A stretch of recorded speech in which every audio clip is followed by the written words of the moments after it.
Kripto, jalan kaya atau jalan celaka? Di era digital saat ini, cryptocurrency sering dianggap sebagai tiket emas menuju kebebasan finansial. Cerita viral tentang orang biasa yang mendadak jadi miliarder karena membeli koin kripto saat harganya masih recehan, membuat banyak orang mulai bertanya, apakah ini cara tercepat untuk jadi kaya? Atau sebaliknya, apakah aku sedang berjalan menuju kehancuran tanpa sadar? Kita hidup di zaman ketika kesabaran sering dianggap lambat. Semua serba instan. Dan kripto datang sebagai penyelamat yang menjanjikan kekayaan cepat bagi siapa saja yang berani ambil risiko. Tapi apa sebentar itu? Mari kita tarik ke belakang dan lihat dari sudut psikologi. Ketika kita melihat seseorang sukses besar dari kripto dan sore entah di media sosial atau cerita teman, Ombi dan Antares, otak kita langsung memunculkan rasa iri tersembunyi dan ketakutan ketinggalan momen. Ini disebut FOMO, Fear of Missing Out. Kita merasa, jika tidak ikut sekarang, kita akan kehilangan kesempatan besar. Dan dari sinilah banyak orang masuk pasar tanpa bekal ilmu, hanya bermodal emosi. Kripto itu bukan hanya soal angka. Ini tentang bagaimana manusia bereaksi terhadap peluang dan ketidakpastian.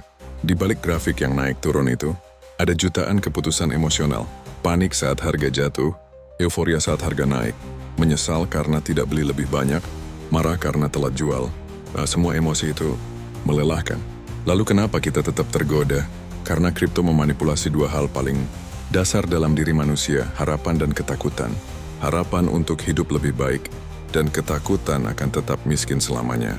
Ditambah narasi media dan komunitas yang seringkali hanya menunjukkan sisi glamornya, pesta kemenangan, angka fantastis, mobil mewah, kebebasan. Padahal di balik layar, tak sedikit orang yang kehilangan tabungan, rumah, bahkan kewarasan karena terjun tanpa rencana. Apakah kripto bisa bikin kaya? Jawabannya bisa, tapi kaya bukan hanya tentang dapat uang. Kaya juga soal siap mental saat uang itu datang. Banyak orang mendadak kaya dari kripto, tapi akhirnya jatuh juga karena tidak punya ketenangan, disiplin, dan arah. Sebaliknya, kripto juga bisa jadi jalan celaka jika kita masuk hanya karena terburu-buru, ikut-ikutan, atau ingin menambal rasa kosong dengan uang cepat. Bahkan, bagi sebagian orang, kripto menjadi candu, sama seperti judi. Terus kejar harga, refresh market tiap menit, berharap next pump akan menyelamatkan mereka dari kegagalan hidup. Padahal yang mereka kejar bukan uang, tapi validasi. Jadi bagaimana sikap yang bijak? Masuklah ke kripto dengan kesadaran, bukan ketergesaan. Jangan ambil keputusan karena emosi.